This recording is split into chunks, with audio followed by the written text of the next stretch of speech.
Michael was 39, a quiet software architect in Austin.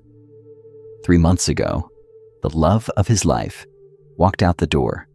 No warning, no closure. He stared at the bedroom wall, night after night, hoping for a message. That never came. Friends told him, move on.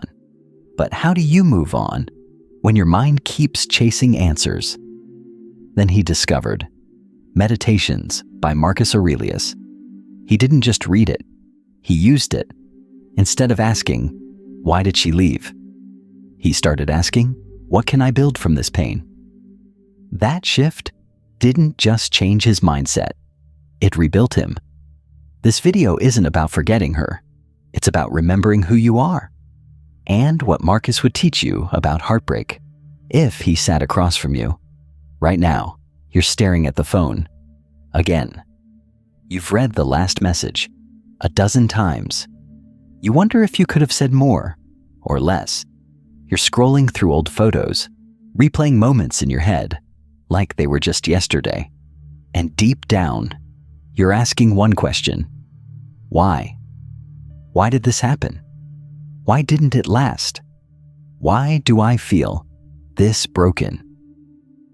If Marcus Aurelius were sitting beside you right now, he wouldn't hand you a tissue. He wouldn't say, it's going to be okay. He wouldn't tell you to move on. He would ask you to go deeper, to see your pain not as a curse, but as a calling. You see, the Stoic emperor didn't avoid loss. He lived it. His journals, later compiled into what we now call Meditations, weren't written for applause. They were written in the dark, between wars, after death, in moments of deep uncertainty. He wrote to lead himself, and you can too. Right now, you're not being punished. You're being presented with a chance to master your life, your emotions, your expectations, your future. Marcus would start by reminding you, you have power over your mind, not outside events. Realize this, and you will find strength. Your breakup? That's an outside event. Their silence, their choice, their absence, beyond your reach. But how you interpret it, that's yours, completely. Your thoughts create your world. And if you keep replaying the pain, you live in the pain. But if you rewrite the meaning, you reclaim the power. He would also remind you, choose not to be harmed, and you won't feel harmed. It's not about denying what happened. It's about recognizing that pain is inevitable, but suffering is optional. You can acknowledge the heartbreak without building a home inside it. You can feel the sadness without making it your identity. Ask yourself this, did you lose them? Or did you find yourself? Did they walk away? Or were they removed for your redirection? What if this isn't the end of love, but the beginning of alignment? Marcus wrote, everything that happens is either endurable or not. If it's endurable, then endure it. If it's not, then stop complaining. Brutal? Maybe. But liberating? Absolutely. Because the moment you stop wishing it were different, you start becoming different. You stop waiting. You start building. You stop analyzing every word. You start anchoring to your values. That's Stoicism. That's power. That's why you're here.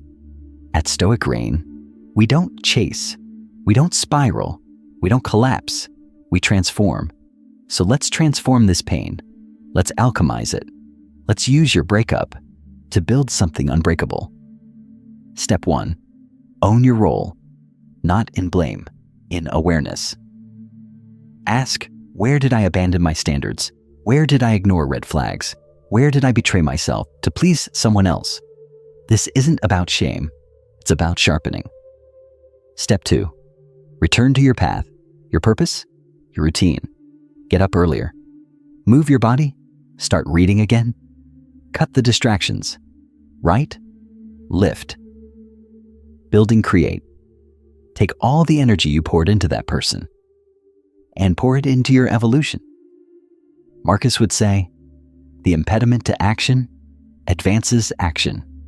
What stands in the way becomes the way. Your breakup isn't blocking you, it's directing you. Step 3.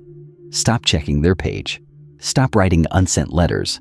Stop imagining conversations. Stop refreshing their last scene. You're not waiting for closure. You're creating it. And you don't need a final word to finish a chapter. Your decision to move on is the closure. Step 4. Serve others. When you're in pain, your focus shrinks.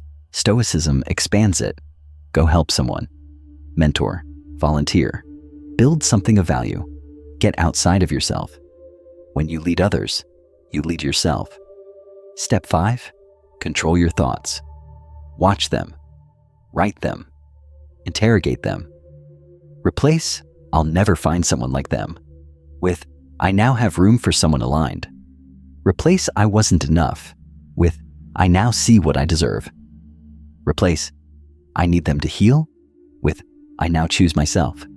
Do this every day, not once, not when it's easy. Every day, repetition rewires more so reality. That's how Marcus became who he was. He didn't write those meditations for us. He wrote them for himself, in pain, in doubt, in conflict. So let's do the same. Start your own meditations. Journal every night, not polished entries, just unabridged truth. What did I feel today? Where did I lose control? Where did I lead myself? What lesson am I taking forward? And eventually, the pain will shift. The memories will soften. The weight will lift.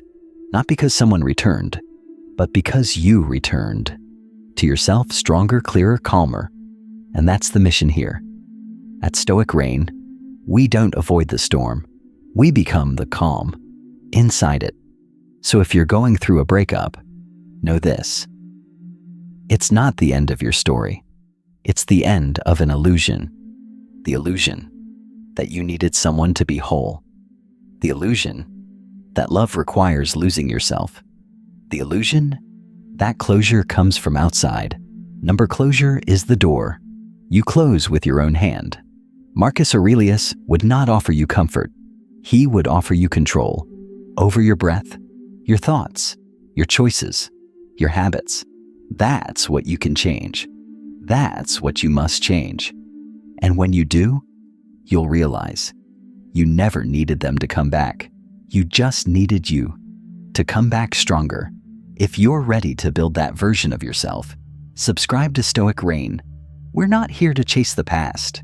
We're here to forge the future together. One mindset, one lesson, one choice at a time. If you're feeling this shift already, drop a comment right now. I choose clarity.